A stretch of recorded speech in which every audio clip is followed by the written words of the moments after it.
want to get David up here, and I'm very interested to hear what he's got to say. But I wanted to cover on three things because we have a little continuity from meeting to meeting. If you've been here before, you'll notice that we kind of talk about the same thing, and then we go back to it to see what's happened in the meantime. So we have been talking about the Iran deal. We actually read the Iran deal, and we've discussed it. I did a video. We have a video of every meeting, and I encourage everyone to go to our Facebook site or go to Lanier Tea Party Patriots on YouTube and listen to what we've said about those deals, because it's not what you really think. A lot of it is just, it's a bunch of crap. It's hooey. And not only has this president been involved with it, but both houses of Congress, especially the leadership, have been involved with it, and they're trying to pull the wool over on your eyes. If you go to Facebook, you'll see a fair amount of it that's written about it. But the latest thing that I hear today is that Iran, when they craft these agreements, they got to do them in different languages. Well, the Iran agreement has different principles in it. The one that's written in Iranian than the one that the president has. So the Iranian government gets to tell the Iranian people what's in it for them, and they can go to it and read it. And our president and our Congress can go to it and tell it what's in it for us, because we can read it, but we can't read that. So here it is, Breitbart comes out today and says, hey, these agreements don't match. So that's just one more thing about this that is just so crooked and so criminal that they're trying to pull it over not only on us, but the poor Iranian people. I mean, goodness. So obviously there's not a meeting of the minds if what Breitbart is saying is true. There's not even a meeting of the minds. A contract requires a meeting of the minds. Both people have got to understand what the deal is. So obviously that's not happening. The Obama debacle in Syria. I hope you'll take this home with you. This is an article that I posted on our Facebook page the other day. A profound change has begun. Neocon movement squanders America's position of world leadership. That's what's going on. There's a sea change going on over in Syria.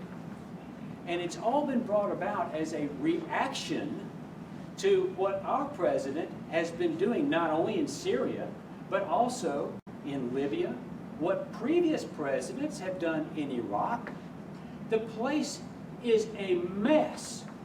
And it's not necessarily a mess because we tried to prevent it. It's a mess. It's been destabilized. This entire area, with all of the value that's in the ground over in the Middle East, it's all been destabilized. And there's a purpose behind the destabilization over there. And it all these geopolitical events, if you study this stuff, it all goes back to two things, actually three: money and resources, and the power that those two can bring to whoever controls them. That's what this is all about. It has nothing to do with necessarily nuclear weapons. It has nothing to do with Assad gassing his people. That didn't happen. That's just that's all propaganda that's being funneled to you through the mainstream media. So obviously, we've got to be on our toes, and we can't be on our toes by just listening to the mainstream media. I hope you will pick that one up and take a look at that. The second one is from Ben Carson. It's an article that I wrote based upon, wrote it today. That's like what I said this morning. I'll wake up, I see something, I want to react to it. Ben Carson is talking about our monetary system. Nobody talks about that because that's the big problem. That's how the wealth of America is being stolen from them, through the monetary system, because we don't own it. It's owned by private people. And so he's introduced this issue into the presidential debate now. And if you will read this article, I have capsule summaried this in just over 2 pages of what this is all about. So I hope you'll take that home with you and read it. And then if you have the opportunity to steer people to our Facebook site, where you're going to find more and more and more of this really good information, then please do that as well.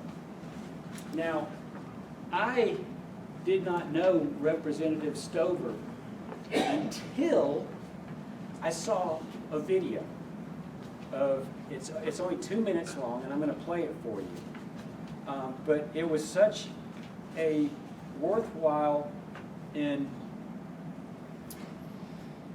moving message that it captured my heart just listening to that, because not only is it the message, but it's the courage to give that message on the floor of the House. I mean, anytime politicians, and I'm using that term loosely, because I don't look at you in the vein that word may connote. But anytime a politician comes out and goes against the grain in front of his peers, his or her peers, right there on the House floor, then it's got to take courage. And I applaud the courage for that. So I'm going to play this for you. And it was right after that I first contacted David through Facebook and became a Facebook friend of his. And I asked him, when the General Assembly is done, would you come and speak to us? And he just asked for a little bit of time off, and I understand, because actually the first time I've actually been down to the General Assembly to see what was going on was this year. And I saw what an incredible, it takes a lot of energy to even get through all that, I can imagine. So he asked if I could contact him later, so I contacted him, and very gracious individual said, sure, yeah, I'd love to come up there and talk to him. So I want to play you, well, first of all, let me just read you a little bit about David, then I'm going to play this, and I'm going to ask him to come up here and speak to us. David is married to Kathy, who's with us tonight, and together they have 3 daughters, Katie, Chloe, and Mackenzie. He is a BS in economics from the University of West Georgia and currently works as a business analyst for the world's largest digital marketing agency. Is that like Google? It's like that's big. Before being elected to office, he worked over a decade with elected representatives and leaders in his community as a volunteer, spending evenings and weekends pushing for conservative principles that are close to our hearts. He served as an executive district director of the Georgia Fair Tax and an executive coordinator for the Coweta Tea Party Patriots. Thank you very much. We appreciate that. And he organized volunteer efforts to fight T-Splost with the community, as well as S-Splost and E-S-Splost. The most notable bill he authored his co-authored is HB 707, the Georgians for Healthcare Freedom, and the ACA Non-Compliance Act. He has he is also declared by the Georgia Chamber of Commerce to be their #1 enemy.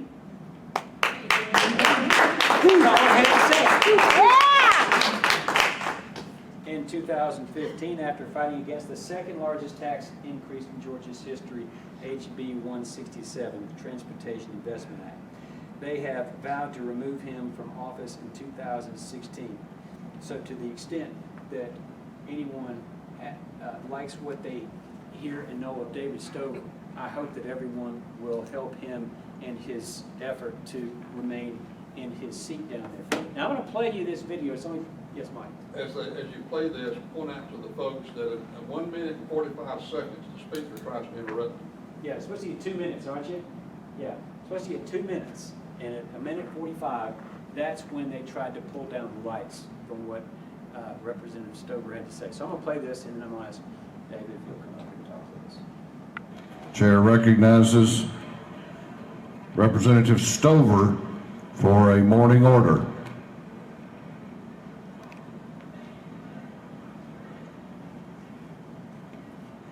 Thank you, Mr. Speaker. In John Locke's second treatise on civil government published in 1690, Locke refuted the theory of the divine rights of kings. I'm here today to refute the theory of the divine right of a single authoritarian branch of government. So many times here in the Capitol, we forget that we're elected to serve those that elected us to these positions. In fact, we're pressured to only have one branch of government. Somehow we have lost our way in the legislative process. The executive drives every decision under the gold dome. We worry what will happen if we vote against the governor's bill or the lieutenant governor's bill. The answer is quite simply, punish those who disagree with these bills. Gone are the days of passing bills and overriding the governor's veto. Gone are the days of telling the governor, I appreciate what you're trying to accomplish. We want to work on these bills and make them better to pass the bill. Instead, we've replaced our branches of government with a single branch. The legislative process works to pass executive bills, no matter how good or how bad the bill. Waiving our rights of conscience does not serve those that sit here to serve them. The right of conscience is paramount in the decision of policy. The right of conscience is paramount in our decisions when voting, and the right of conscience is paramount to voting our principles. John Locke wrote, the people have no other remedy in this, as in all other cases where they have no judge on earth but to Gentleman's appeal to time heaven. has expired. And others' hands do not what they have the right to do. And when the body of the people or any single man is deprived of their right under the exercise of the power of that right and have no appeal on earth, they have the liberty to appeal to heaven whenever they judge the cause of sufficient movement. Thank you.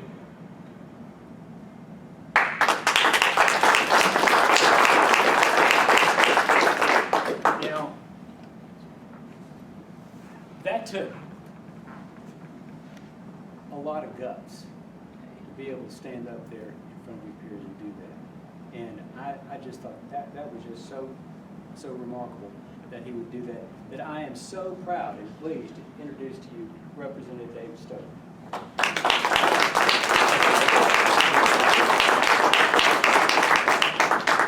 I appreciate you guys having me here tonight. I'm assuming everyone can hear me okay, right? Okay. So, I was asked, what is wrong with the legislative process? What is wrong with the legislature? That was the number one question that you guys saw in your emails. Where do I even start? I guess that's the real question. You guys have seen what's happening with John Boehner right now, right? And you hear that John Boehner comes down with an iron fist on top of anyone who disagrees with him. You hear that John Boehner kicks you off committees, takes away your chairmanships, and tries to get you out of office. He tries to find someone to run against you. Would you guys think that that would happen here in the state of Georgia, or do you think that's just unique to Washington, D.C.? It is the state of Georgia through and through, starting with the governor's office, down to the lieutenant governor's office, all the way through the speaker. I'm already in trouble. I don't care what I say. I'll be honest with you. They've taken everything they can take away from me. You see, in the legislature, you are rewarded for being a good soldier. A good soldier for those in leadership.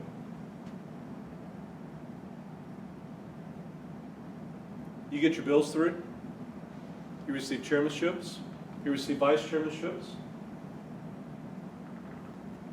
You get to be put on special committees, study committees. Your campaign funds overflow.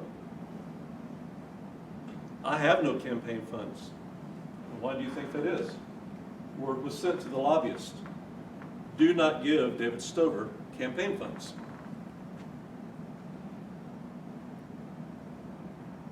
Now, I am public enemy number one for the Georgia Chamber of Commerce. I've been told that.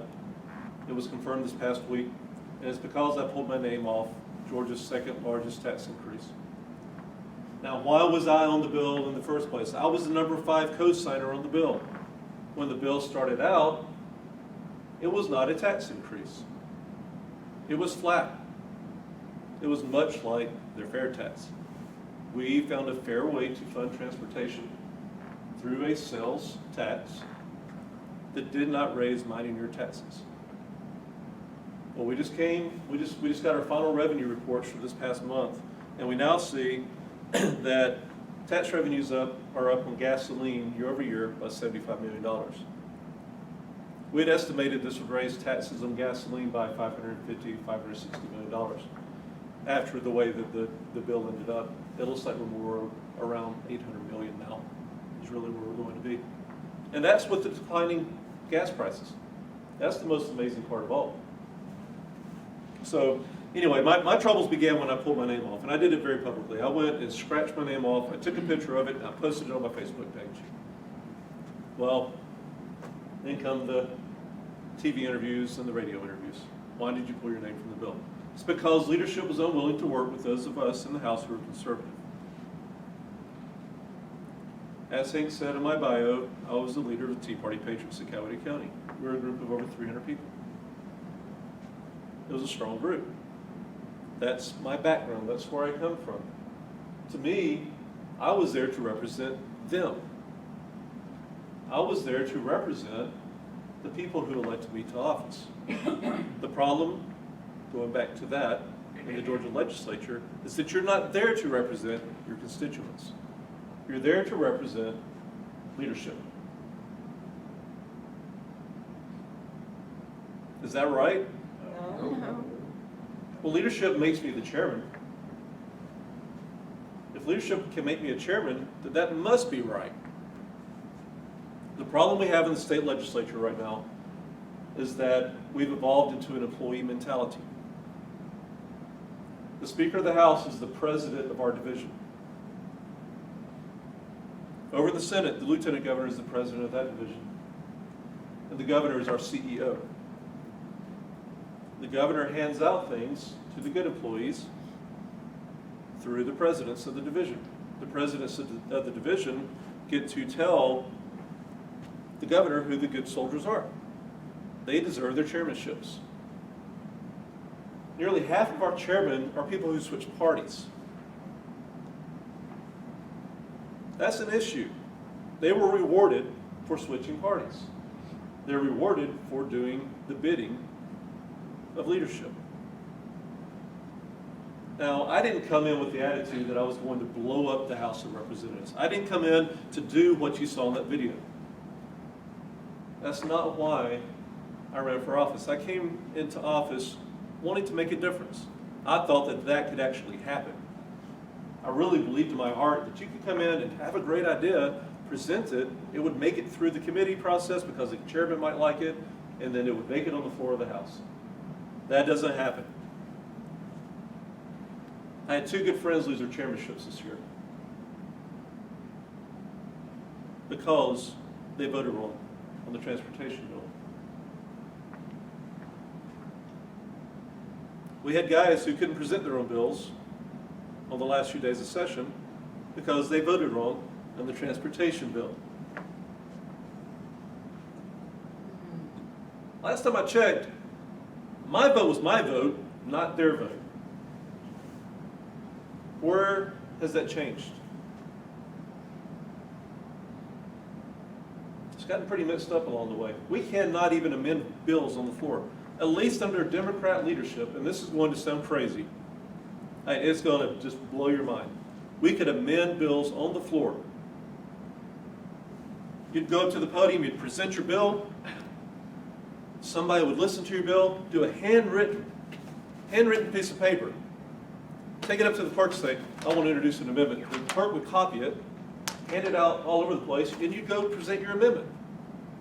By the time you got to the end of that bill, you were voting against your own bill because the process worked. Now if a bill hits the floor, you are expected to vote yes. You are pressured to vote yes. If you do not vote yes, you're called into the office to find out why you did not vote yes.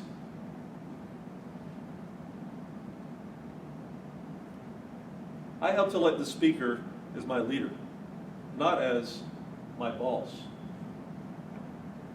not as my president. I helped elect the Governor as my leader, not as my boss.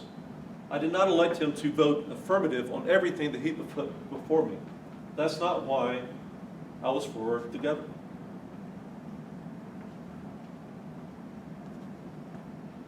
I was for the Governor because he was against a Democrat.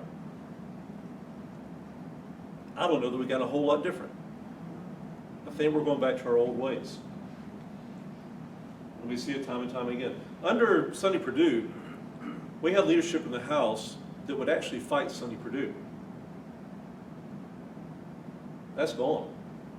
That's the way it should be.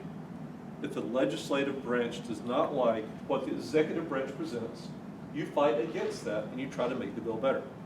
The point in my video. It is very tiresome. It will wear you out, it will wear you down, it'll beat up on your family, it'll beat up on your friends, it beats up on everybody.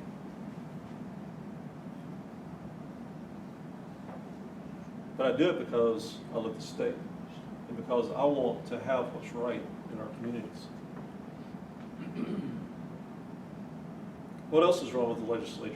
Again, where do I start? There's a lot that can be said. The chairmen have no power. You think they have power because they're chairmen, but they're directed as to what to put before their committee. My bills were immediately pulled from all committees when I scratched my name. You become a rising star when you put your name on something like that, right? Nobody would ever scratch your name from something like that. No one would ever scratch your name from the Transportation Investment Act of 2015. That's not even what prompted my speech. At first, I quietly scratched it, put it on Facebook so that my constituents would know.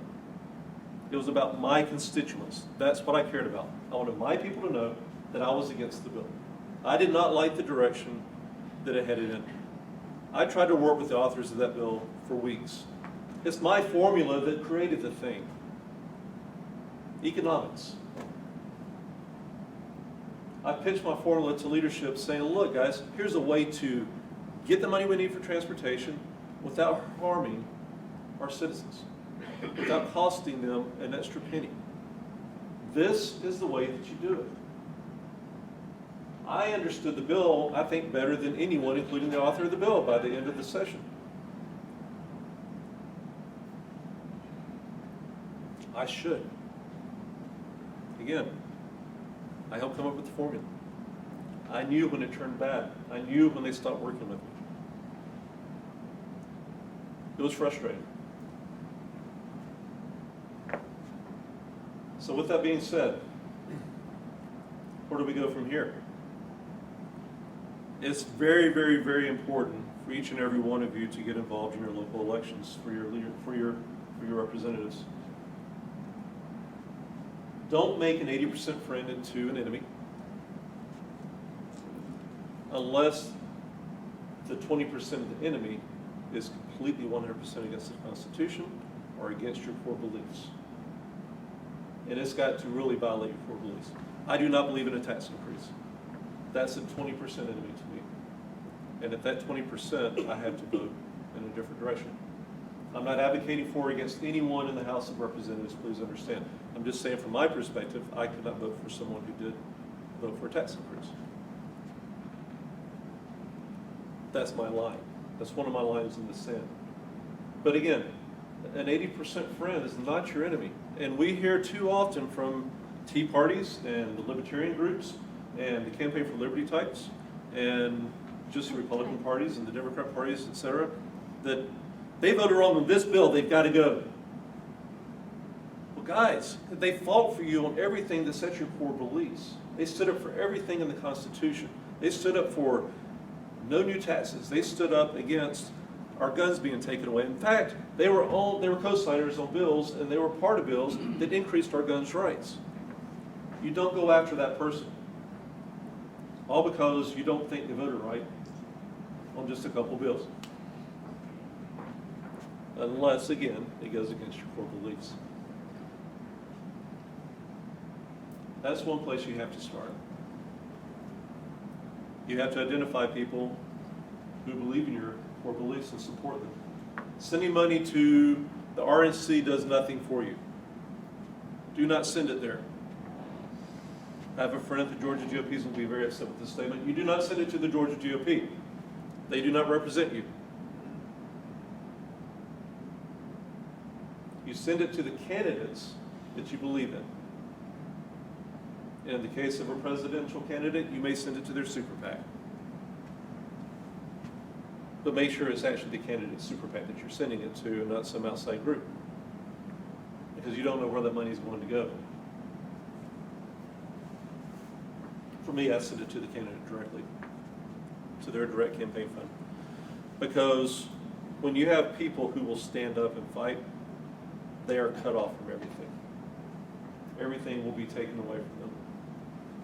And in the case of the state legislature, we make $18,000 a year. We're not wealthy individuals from being in the legislature. And it costs me most of everything I make to be there. And much more when it comes to lost income for those 4 months. But that's the sacrifice I chose to make. I understand that. But they know that as well. That's the reason that they take the funds away from you. They know that you've got to fight for your life and you've got to come up with that money from somewhere. And that most likely, the lobbyists are who are going to support you and get you reelected. So once you've upset the lobbyists or the leadership, you have no campaign funds to ward off anyone who does declare. So give to your local candidates, give to your statewide candidates, give to people that you believe in. It's extremely important. It's beyond important. Identify candidates who believe in your core beliefs. Make sure that you get behind them, go door to door for them. Again, I'm not advocating for or against any representative. I'm saying that because I have many friends there, clearly, and I'm not here to try to trip anyone up. But there were 43 of us who stood against the transportation bill. That's a lot. It took the Democrats to pass the bill. If the Democrats had gone our way, we would have had a tax increase.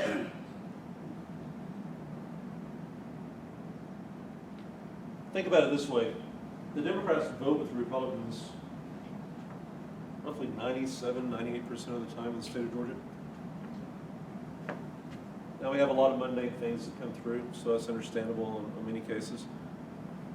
But we water everything down to the point where we keep them happy because we want to keep our leadership positions. And no one wants to upset the apple cart. So it's important to watch the bills that are coming through. It's important to email your representatives, make phone calls to them, and write letters to them. If they receive 10 to 15 emails, there's a major catastrophe happening. That's what most of us don't realize. 15 emails on a subject is huge. We don't get 15 emails from people on any bill. We're lucky to get 1 or 2.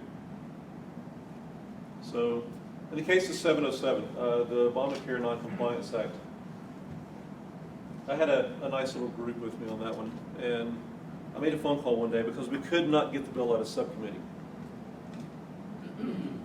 I called them and I said, launch the phone campaign. They said, okay, we'll take care of it. I called an anti-Common Core group and I said, launch your phone campaign. They said, okay, we'll take care of it. We had a Common Core bill that was locked up as well.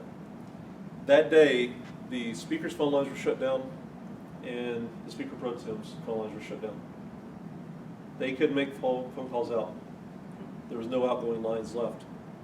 Their emails were overflowing. The bill made it out of subcommittee the next day. Once again, it got stuck in regular committee. It started getting stripped. It did not pass in its full form. Nothing ever does. So that is what it is at the end of the day.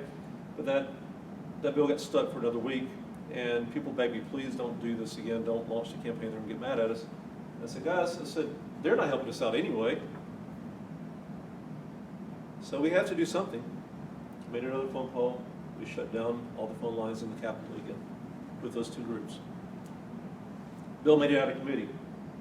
At that point, it sailed right onto the floor. There were no more hiccups getting onto the floor of the House. We passed that bill 6 different times on the floor of the House that year. That's because of the phone calls and emails that were coming in from the constituents. It's not because of us. We didn't do that. It was you guys. It was the people who called. That's what made the difference. You see, they think that most of us aren't paying attention back home. And they know that they can come and vote however they want to vote on any given day, and 99% of the people will never know it. They're not worried about you guys. They're not worried about the Tea Party groups. We're too small of a percentage of the population to matter in their eyes. We're just those wacko right-wingers. You would be amazed at some of the comments. I like being a wacko right-winger. To me, that's Constitution. That's doing what's right. It's standing up for liberty and freedom. not really wacko, it's not really right-wing. It's what our country was founded on. There was a third thing you asked me, I think, on there too. What was? Well, I asked you if there's anything right about the state government. Is there anything right about the state government? You're going to think there's not anything right now, right? Well, we passed some great gun legislation. It was HB 60. It was the strongest gun legislation in the country. We have the strongest gun laws in the country outside of Texas, which does allow constitutional carry. And what is constitutional carry? It means I can carry my gun on me because the Constitution says so, and I don't have to have a permit. That's what constitutional carry is. So we have one of the strongest gun laws in the country because of that. We have a balanced budget. I'm not going to say I like everything in the budget. Not everything in the budget is good. The Board of Regents is out of control. They spend like a bunch of drunken sailors. If you guys go travel to all of our campuses around the state, just take a look. You'll see new buildings everywhere. When I went to school, I learned in a cinder block building with the brick outside. But the interior is pretty dang basic. And I lived in a room with another person, stacked on top of each other in a bunk bed. And I took a shower in the community shower room down the hallway. We don't do that anymore. We're in apartments. Nice apartments. They live pretty dang good. Everybody's got their own individual room. They may share a bathroom with one other person. But they do have their own bedrooms. It's quite the different situation in our universities now. We spend an inordinate amount of money on bonds for these universities. We build new classroom buildings all over the place. I mean, I want pretty campuses, don't get me wrong, but we've gone overboard. You know, we need to build to fit the student population. We don't need to build to draw the student population. They got to go to school. We do that with good education. So that part has really killed us. Yes, sir. David, can I ask you, speaking of education, we heard the governor was trying to get an education bill or committee together, and I'm hearing rumors that that won't happen before the end of the year. Do you know what's going on? Yeah, that was for our funding, to figure out the funding for the schools. It's not going to happen. There were too many pushbacks by the education groups and the superintendent's lobby to make that come through. So what it was going to do is redefine the way that we fund our schools. We've got schools that have, you know, they'll have 3,000 students in there and everybody has a laptop. They receive a grant from the state because they need more money. So they get that equalization grant. Where are they unequal? They have laptops. We go down to South Georgia, the money's not going down there. They're not receiving their equalization grants because they don't need it, supposedly. But they're spending $3,000 per kid, whereas we're spending $11,000, $12,000, $13,000, $14,000 per kid up here. So it gets pretty nuts when you look at what they're trying to do in South Georgia to get these kids out of school. You wonder where part of our problem is? We're not educating our rural communities. They don't have the money. They don't have the population, so the money's not down there. I know everybody believes in local control. The local control on the education level kind of breaks things a little bit when it comes to all funding having to come from the locals. But, so at the state level, we turn around and we do these quality basic education grants, QBE funds, that go out to the different communities. And that QBE is never divided in the way that it should be. The QBE funds should be going to the poor schools.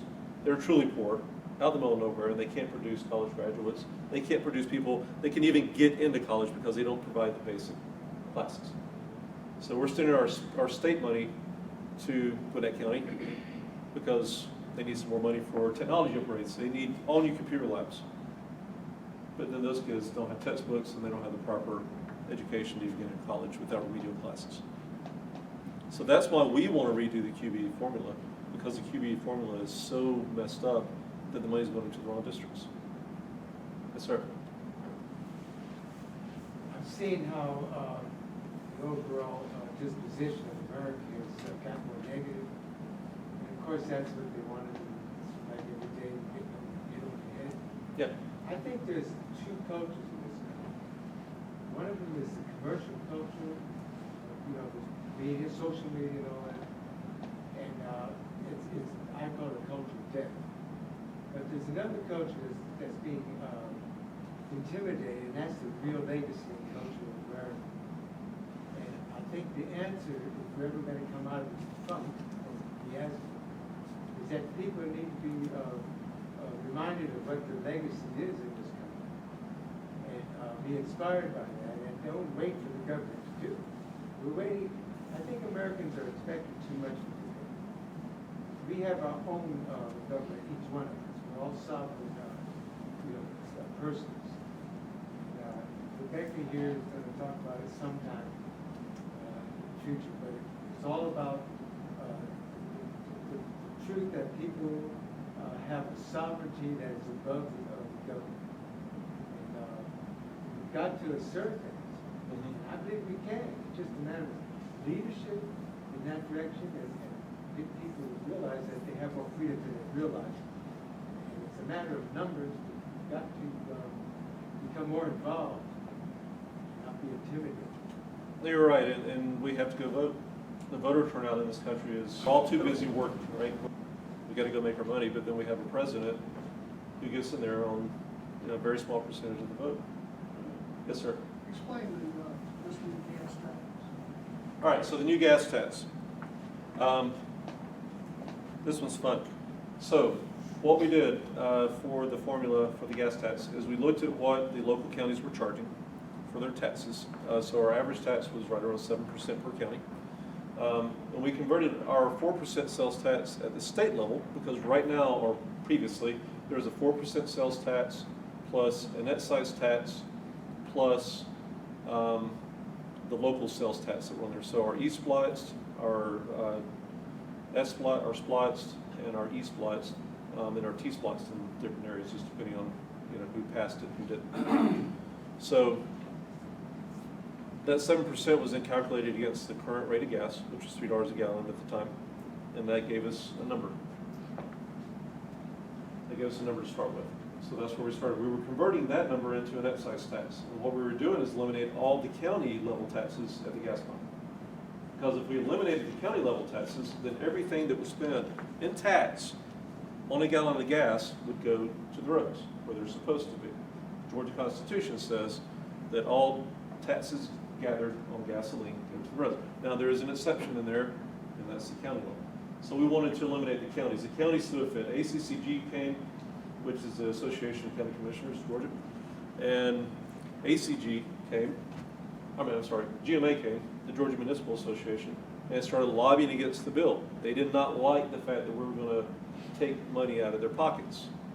Their schools needed it, their local communities needed it, but what we found is that 90% of all funds collected on gasoline were not going into roads. They were going into something else. So that was the original basis of the bill. Yes, it was going to take from the counties eventually, but we were not going to take it immediately. We were going to allow Splots to run out. So there's no surprises, because Splots is not eternal, right? Splots is supposed to be a special local option sales tax. But it's becoming an eternal taxation policy in our counties. So my mindset is, if it is special at the end of its current term, it is no longer special. It is no longer necessary. You funded those projects based on that one vote. Well, the counties were saying, no, we didn't do that. We put projects in there that we're going to take 4 or 5 Splots to pay for. Well, that's your fault. That's not Georgia's fault. You guys should not be bonding out roads that go beyond the Splots that you're taking in. So that's initially the thinking on it. Where we ended up was we put a random number, didn't pull it from anywhere, 24 cents a gallon on every gallon of gas. 26 now. So it ended up finally in the final bill 26 cents. 26 cents a gallon. We bumped up the excise tax on diesel fuel, and we left all the county taxes in there. We rolled back the tax credit for electric vehicles, which I'm totally for. I don't think we should be paying for anybody's cars. We rolled back Delta's tax credit that they were garnering from their jet fuel sales that we had put in when we were in a recession after 9/11. That was our gift to them to try to raise them back up because they were hemorrhaging. but they wanted to keep it, so that got taken away in there. We put a hotel motel tax on of $5 per room per night.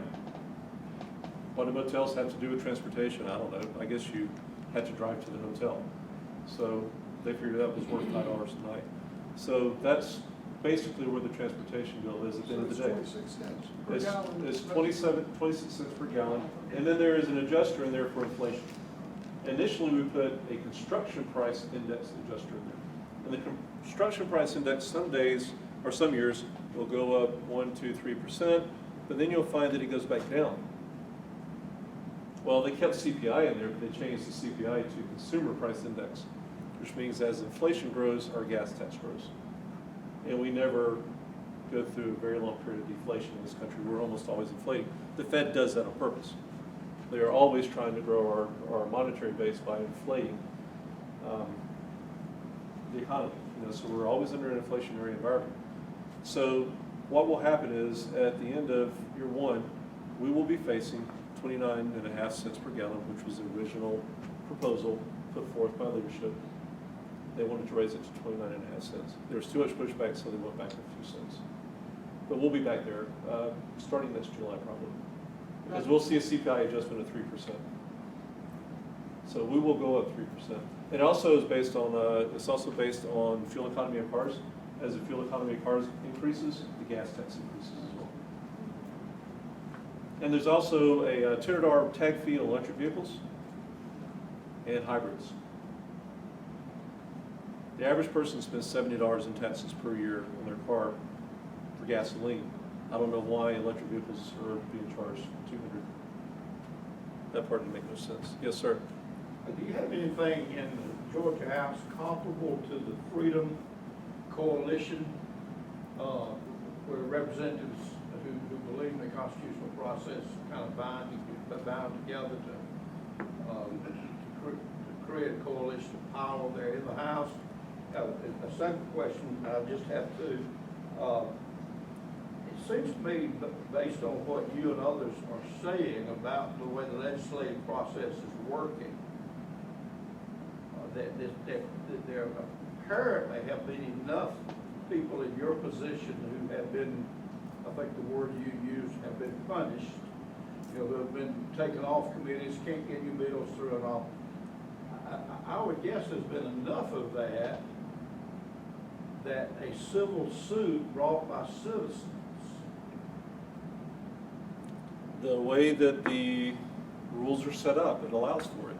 There is nothing in the rules that stops the speaker from doing that to anyone. The rules of what? The rules of the House are bound only to the House. They're not written in code anywhere. They are rules that we vote on every single year. The rules do not state that he can do what he does, but there's a conference of committees, and on that conference of committees, they get to vote who is our chairman or vice chairman and secretary of each of the different committees, but they always go the way that he tells them to. Is the Constitution, state Constitution not written It in does such not a address way it. that kind of continual record of punishment would violate the Constitution? No, it doesn't. Is there a Freedom Coalition, anything similar to a Freedom Coalition? There is not an official freedom coalition, no, or anything similar to it right now. So you don't have the people like yourself kind of forming a group? There's a dozen or so of us who come and discuss legislation every day and discuss how we're going to vote on bills. We've changed some things. There are some things that never made it through the House that you guys will never know about because we were able to stop it. And that's my appeal to heaven flag that I have on right now. We have stopped some things from hitting the floor. It's sad to say we've worked with Democrats who actually kill bills on the floor. Now, how backwards is that? It's because they're corporate giveaways. We have a lot of corporate giveaways. We give away a lot of tax credits. We give a lot of everything away. That's why the Georgia Chamber hates people like me, because I don't believe in giveaways. If we just level the playing field for everyone on taxation, then everyone can compete. But when you carve it out for special industries, it's not right. It's not right that a hotel in Savannah has a $30 million tax credit coming to them because they're investing so much money in a hotel. He will then take that $30 million tax credit and sell it on the open marketplace. Did you guys know you can sell your tax credits? No. Every tax credit is for sale. So if I, as a corporation, do not use my tax credit because I only owe $1 million, and I have 30 million coming to me, I take it to an open marketplace, I sell it to someone who has a liability, or multiple people who have a liability, on that open marketplace for up to face value, depending on what the market will bear. Naturally, no one pays face value because there's no benefit in a face value. But you will take that $30 million certificate, get $25 million for it, you pay your $1 million in taxes owed, you've got $24 million in your pocket to walk away with. Why was he given 30 million to start with? Because it's a special buddy-buddy deal. It started off with a $500,000 tax credit. I voted against that. It made it through the Senate, came back as $30 million because someone made some phone calls. He and his son lobbied all the way through session for the bill. Yes, ma'am. I like to call it corporate welfare. It is corporate welfare. Yeah, that's what I like to call it. Yeah, and when a corporate, It needs to stop. it does. And when corporations tell me, look, guys, I hired somebody with this money. Right. But you stole it from me. But yeah, you took it from someone else. Where did the money come from? It didn't grow on the tree outside my house. Go back to this marketplace. Sorry, what are you talking about? All right, so there's a tax credit marketplace. And there are It's my several states that blood have tax credits. We're one of the few that actually allow you to sell them on the open marketplace.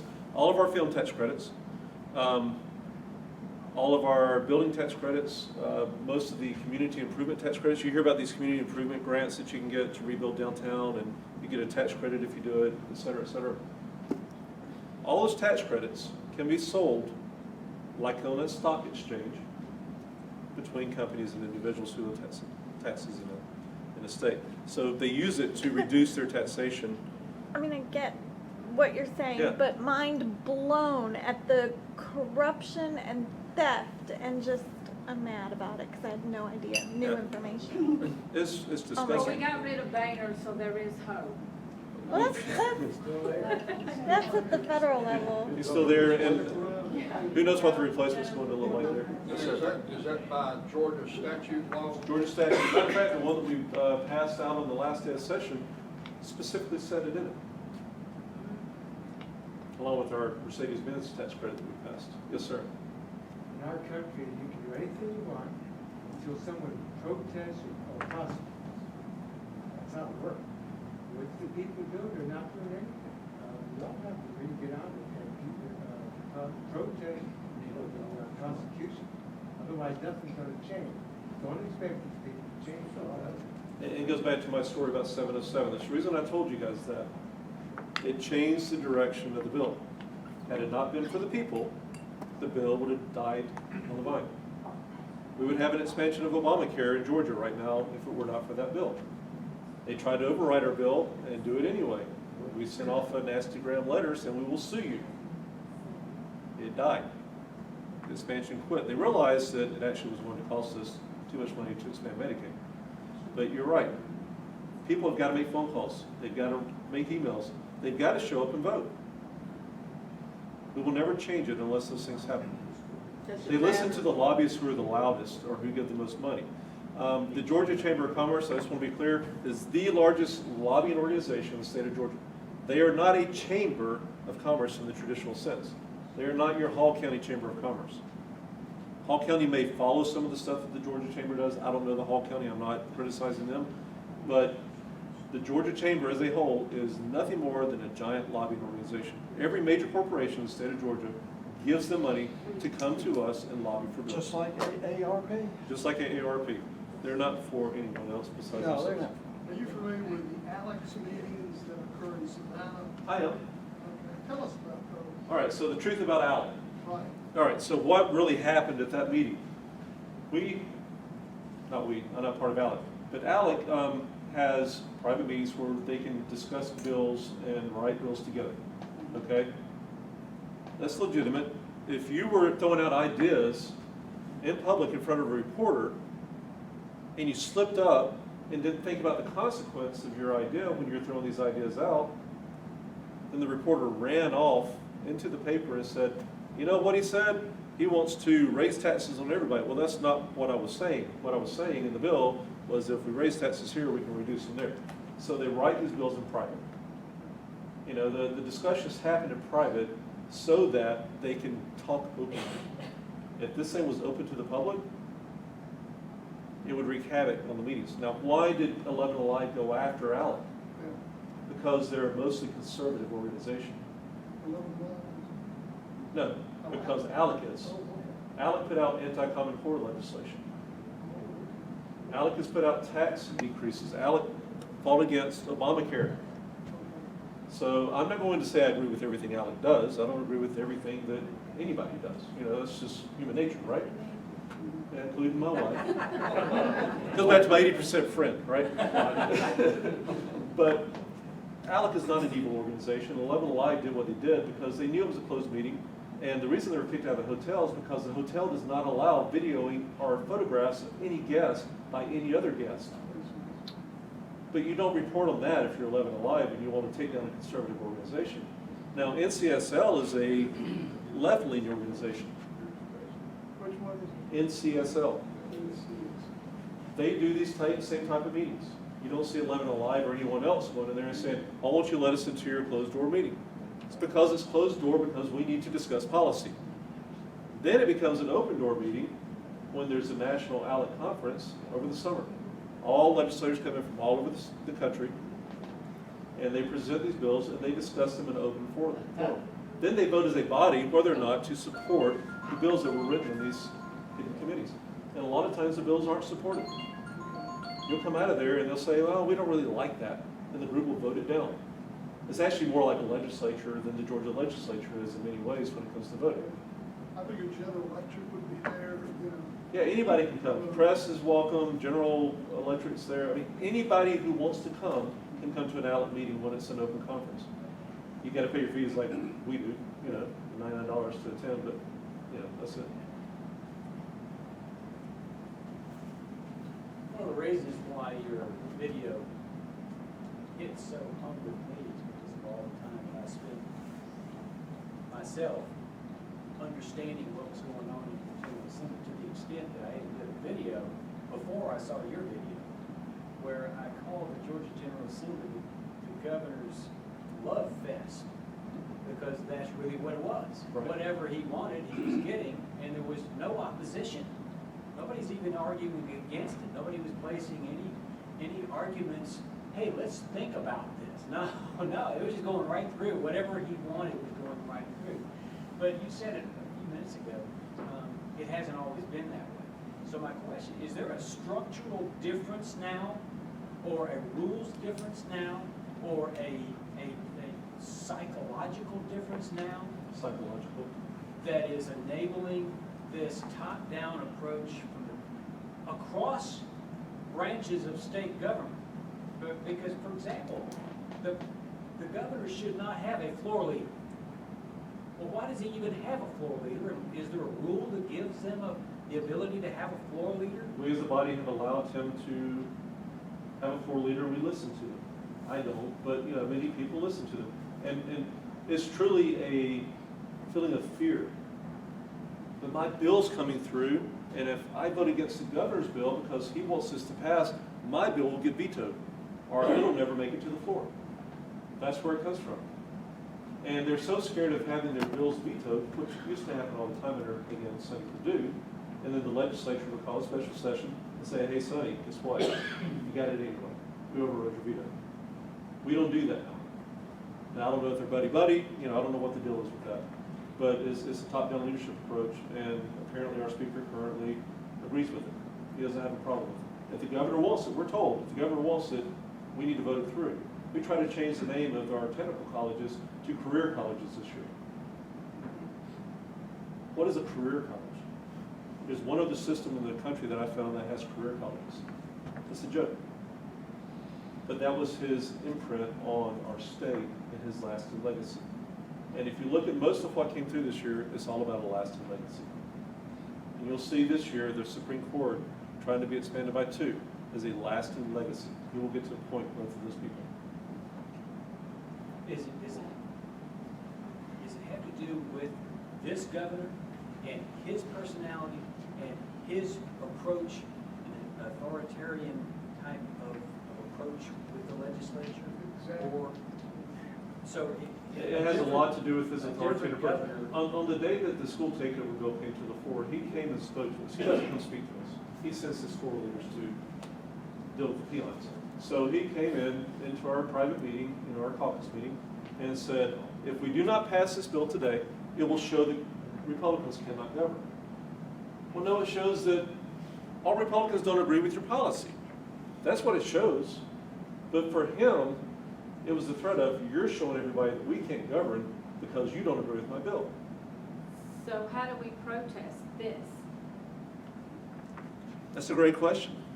How many phone calls do we have to make and what numbers? You have to call the speaker's office and the lieutenant governor's office, but they're always running for something else, and they always want to be on the good side of the governor. So we want this leadership thing stopped, Pardon? that we don't need a leadership person at this meeting, from the governor's office at these meetings? Yeah, Georgia is the only state that I've found thus far that has floor leaders for the governor. And whenever the governor agrees with something, the floor leader stands up and says, is it not true that this is a good bill? And that this does so-and-so, so-and-so, and so-and-so? Yes, sir, that's absolutely true. Thank you. Green. Both boards. We got boards on each side, they light up green.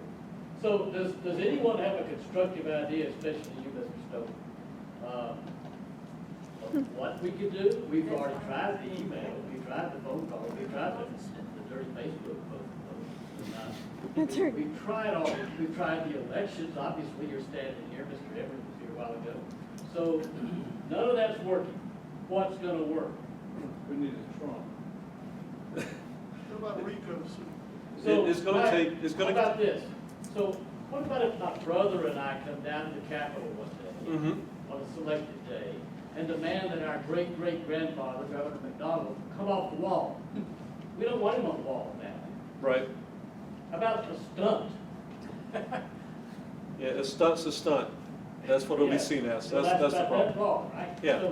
So what are some constructive ways that we can have, there's no game plan. I'm looking for a game plan. That's Sure. what I'm asking. Yeah, well, I mean, like I said, on HB 707, we had not just a group, we had a group of hundreds. We had petitions signed, we had 30,000 petitions signed for my bill. 30,000. They rolled them into the House to show everyone how many petitions we had. 30,000 petitions spoke strong. We're not a petition state. Petitions mean nothing. Some people laughed at it. Well, everybody voted for the bill as Republican, even though they supposedly were laughing at it. But the phone calls shut down everyone's offices. There were that many people calling. It takes more than 5 people, 10 people making phone calls. It takes literally dozens upon dozens of people making phone calls to get anything done and to get them to listen. I don't have a game plan yet. Well, I understand The that. game plan. I don't know that there's so much a game plan in place for that. Quite honestly, it's take out the speaker. It's take out the speaker. Campaign against the ones that are a part of the problem. You've got to go. People supporting the candidates that are, there's very few of them. Get people to run for office that are conservative and the same other principles, and then actively campaign against the ones that won't. Campaign against them. Go door to door against them. One more question, Robert? I see the problem in this country as an equation. On one side is the individual rights, and on the other side is the governing by consensus. As you notice, in modern times, in every area, the consensus seems to be the truth. That isn't the way it's supposed to be. You do have empirical truth and principles that you've got to live by. Otherwise, you see all the chaos, and money wins. That's what's happening now, is money wins. Yeah. And individual rights is what we have to stand by, because that's what God has promised us. I think it all comes down to God's promises. Promises that we will have freedom from tyranny and prosperity for our souls. Nobody seems to really be interested in that, I notice, because they're trying to go for the details, trying to figure it out logically. You got the human heart, and what you're talking about all night is establishment. It is. In any part, it's all established. It's establishment, but it takes the grassroots supporting the candidates who are running against that.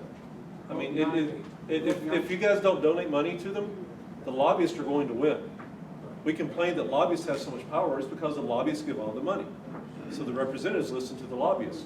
They don't listen to us because we don't give them money.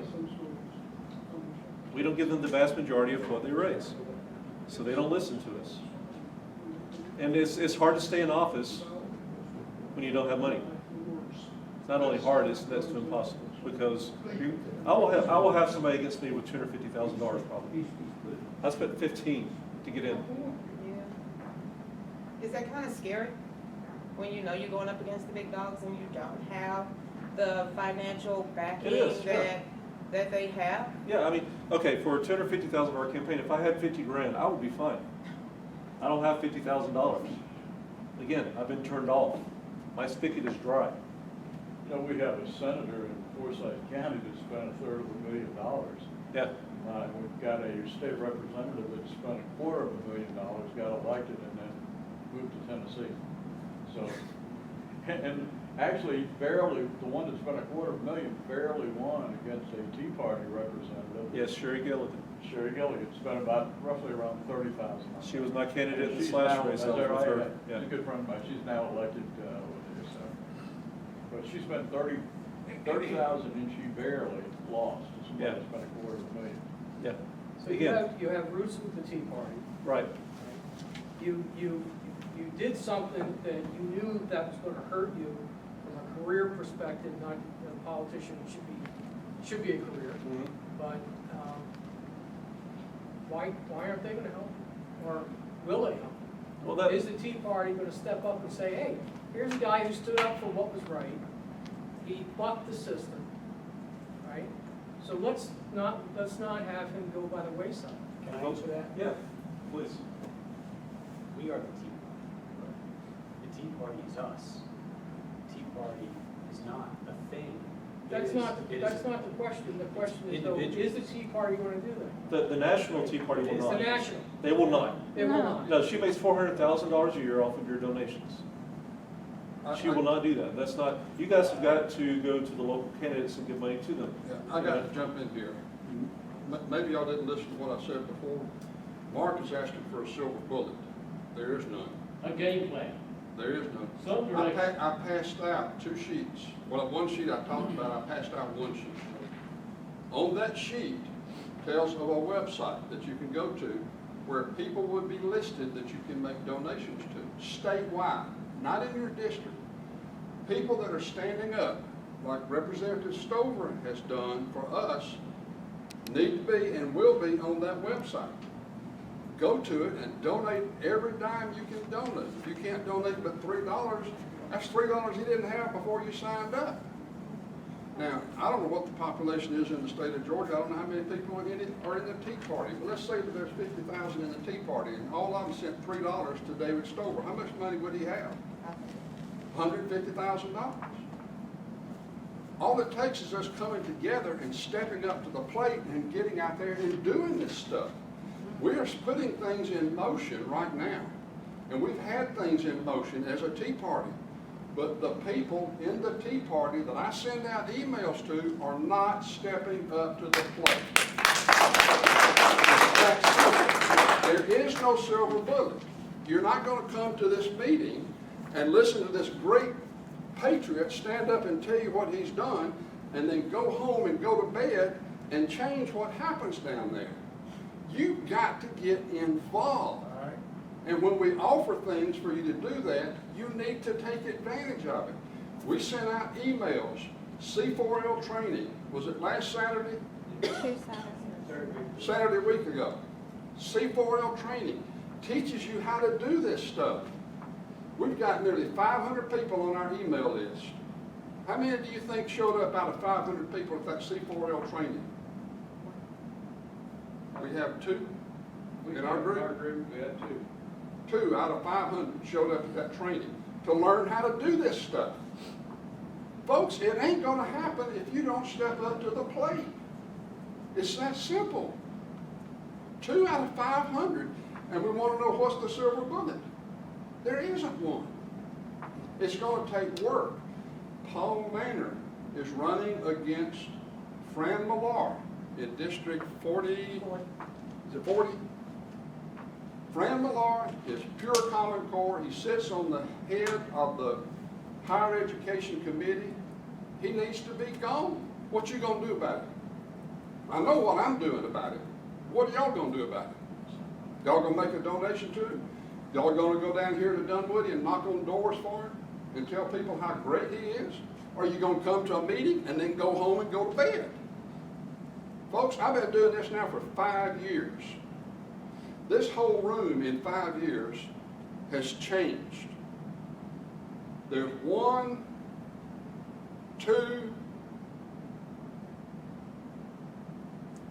there's two people in this room that were here at our first meeting. The whole room is flipped because people are coming, nothing happens, and they quit and they go home. Nothing happens because you're not involved. It takes more than going to meetings. Give money to these. We're going to have to help keep this guy there. That website I gave you is going to be a way to get to him. He will have a website also that you can donate to. You don't have to go through this other website because all that website's going to do is take you to his. Give some money. Give some time. If you hadn't got money, goodness, you've got time. Surely you can spend a Saturday going out and knocking on doors for this young lady right here who's going to be running for senator against Ginn. Can we not do this for these people? Can we not help him? It's not far to where he is. It's about a 2-hour drive. I saw that video. It moved me to the point I messaged him on Facebook and aggravated him enough that he finally agreed to meet with me because I wanted to meet this guy. A man that has that kind of courage, I want to know him. Y'all could have done the same thing. Of course, it'd have been awfully busy if all of us had done that. But the point is, do something. Get involved. If you want change, make it happen. The phone calls. How many of you participated in that 707 phone call when I sent the email out? Anybody remember doing that? I suspect June did.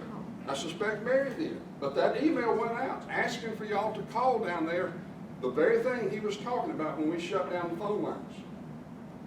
If you didn't participate, either you weren't a member, didn't get the email, you didn't read your email, or you don't care. That was my best day on the floor of the House of Representatives when that happened. I went up and asked the Speaker's Chief of Staff, I said, I need to ask you a question. And he said, I don't have time right now. He held us some papers and I said, just hang on a second. He said, no, he said, the phone lines are shut down and our emails are going crazy right now, and I think you know why. And I said, oh, really? And he said, yeah. I said, what happened? The event coming up on the 25th. This is another time. Won't cost you anything except the time to drive over to Ellijay and participate in this meeting. He's going to be there. We're doing this in the backyard of the Speaker of the House. We're trying to send a message to him. Last election, a man from Ellijay ran against the Speaker of the House. He spent $25,000. Do you know what the Speaker spent to save his seat? Anybody want to give me a guess? $1.2 million. For what? $1.2 million Speaker Ralston spent to make sure he kept his seat. Now, when someone runs against a candidate that we want out, that candidate has to defend his seat. That prevents that candidate from moving money that he had contributed to him to someone. Like if a guy runs against him and Speaker Ralston's sitting there and he got all this money, he can send it to his opponent because he wants this man out. But if someone's running against Speaker Ralston, he can't send. He's going to be too afraid to send his money down here because he wants to keep it for himself. He wants to make sure he gets seated. It's called redirected giving. And it happens all the time down there. You get ordered to donate. And if you look at the campaign contributions, go online and look these things up, you'll see Representative Carl Rogers gives $500 to Representative Donahue gives so much money to, and on down the line, it'd be, most of them be $300 and $500. The ones that have been down there longer that raise more money may give $1,000. It happens. This is what's going on. there is no silver bullet. It's gonna take us working and getting involved and giving money. So find out who's running and who they're trying to unseat. Emory Donahue had to leave a while ago. His dad's in the hospital. And he had told me earlier that he might not be able to stay for the whole meeting. But Emory's one of the ones that got pulled off of committees. His bills at the end of the session, he had 10 bills up, I believe was the number. Most of them got pulled totally. There was one bill that the leadership wanted to come up. They wasn't going to let Emory present it. It was his bill. But they wanted it. So what do? They got Representative Carl Rogers to present it in the House floor. And Carl stood up and he said, I'm presenting this bill for Emory Donahue. He currently has lockjaw and is not able to speak, but I think he'll recover shortly. But this is what goes on down there. And the more we understand what's happening, the better off we are and the better able we are to help protect men like him. But here again, it takes involvement. Now, I hope I didn't hurt your feelings, but I'm just laying it on the line. You know, this is what has to happen. The fair tax has been working out now for 10, 15 years. I'm not real sure how long. How many of us have been behind that? Most of us are, but how many of us have got up Are you opening your for it? emails from Georgians for fair taxation? You know, that thing would be way further down the road if all the people were jumping on it instead of just a few volunteers that are running around.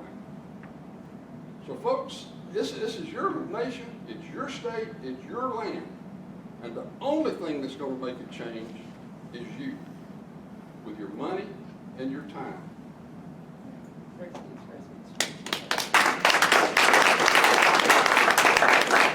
think we're closing down at this point. Dave, thank you very, very much. Thank you guys Appreciate it very very much. My gosh. I mean, that's just a stirring discussion to listen to David. I'm new to this. Mike was new to this 5 years ago. I've always been real studious about it, but I've never really gotten involved with it until just things look, something just stirs you and you got to do something and you don't even know what that is. Well, that is to get involved, and then things will be put on your plate. They just come to you. You don't even know that it's going to happen until it happens, and it's something that you do. But here's the deal. When you get stirred, do it. When you get that message, act on it. Do it right then. Because if you don't, you'll go, wait a minute, what was I thinking about? You got to do it right then. And it's only by doing that. And what we've been hearing about is the fact that we have a governmental system that has a built-in tyrannical component to it. We all get to vote for our legislators, for our representatives, but unless that vote translates into them having the equivalent voice that we have with respect to everybody else, then all of a sudden our vote didn't mean anything. All those people down in Coweta County, they're not being represented because of the tyrannical system. The rules of the legislature are keeping people from being adequately represented. Well, how do you overcome that? You overcome that by supporting the people to give them a better voice, a louder voice. And that's the message that comes out to me tonight. And look, I'm going to cut it off at this point, but I got to tell you, these are the best people in Gainesville. They're missing the Falcons right now. The Falcons are 5-0, and they came to a political meeting to hear David Stover speak. And I appreciate everybody coming out this evening. But next time, I'm going to challenge everybody, because we meet on the third Thursday of every month. Everybody, bring a friend. That's all you got to do. That's that one thing that you got to do the entire month. My good friend Stephen Hill brought a friend. 2 friends. That's her name. Brought 2 friends. And one of them got a good talking to. And I appreciate that so much. If everybody brought just 1 friend, just half of what Stephen did, let's pack this place. Just mention this to your friends, and let's get more people involved. The more people we have involved, the bigger voice that we have. And with that, I just want to thank everybody for coming. I especially want to thank David Stover driving all the way up here. 2 hours through traffic from Linden to speak to us. That was very stirring, and I drew a lot from that. And I will say this to David, you have some very, very informed people in this room and in this Tea Party. Some of whom didn't get to make it, but they're still very active, very good people. We want to stay in good contact with you, especially leading up to the General Assembly. And when those things happen, when those bills come up, because you don't even know they're going to come up until they hit the hopper, I'm sure, in many instances. Well, we need to be able to react to information that we receive from our good representatives, whether they're our representatives or elsewhere in the state. We want to work with you in that respect. So, You guys can go to my website and sign up for my newsletters, votestover.com. Sign up for my newsletter on there. I send out weekly newsletters during session. I tell what's going on. I try to keep everyone informed. So it doesn't matter that you're not technically my constituents. You're still my constituents. Everything I do and vote on affects you. What was that again? Votestover.com. all right, everybody, let's beat the Saints. All right, appreciate it very much. Y'all come. We'll see you next month.